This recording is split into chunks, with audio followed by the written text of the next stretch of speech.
నేను చెబుతున్నాను స్పష్టంగా, ఈ ముంపునికి కారణం వైఎస్ఆర్ కాంగ్రెస్ ప్రభుత్వమే.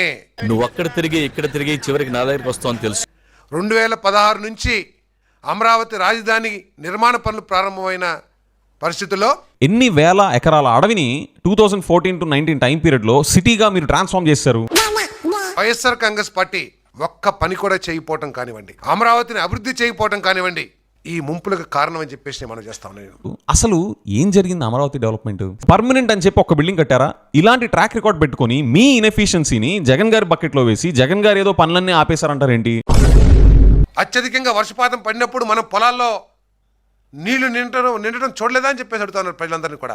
ఇక్కడ ఏదైతే ఎస్ఆర్ఎం కాలేజ్ ఉందో ఎస్ఆర్ఎం మునక్కుండా ఉండడానికి తన ఉనికి తన కాలేజీని కాపాడుకోవడానికి చేసిన కట్ట వల్ల ఆ వాటర్ వెనక తన్ని, ఈ వాగులో నుంచి వాటర్ వెనక తన్ని ఈ వెనక తనటం వల్ల ఈ 100 ఎకరాలు 1000 ఎకరాలు మునిగిపోయినాయి. అది కూడా తప్పులాగా ప్రశ్నిస్తా ఉన్నారు. అది తప్ప. ఈ రోజు రండి, మొన్న ఏదో వర్షం వచ్చిన రోజు ఫోటోలు తీసుకుని గ్రాఫిక్స్ కూడా వాడుకుని అవన్నీ గ్రాఫిక్స్ రా, ఎప్పుడెప్పుడు ఫోటోలో తీసుకుని ఇగో చూడండి ఫ్రెండ్, చాలా మంది నమ్మరని ఈ రోజు పేపర్ కూడా తీసుకొచ్చా. వాటన్నిటిని చూపించి అమరావతి మీద విషయం చిమ్మటానికే ఉన్నట్లు ఈ సాక్షి పత్రిక కానీ వైఎస్ఆర్సీపీ కానీ పనిచేస్తుందని చెప్పేసి మనం చేస్తాను. మిమ్మల్ని అడుగుతున్నా, కంఫర్ట్ లేదా మనకి?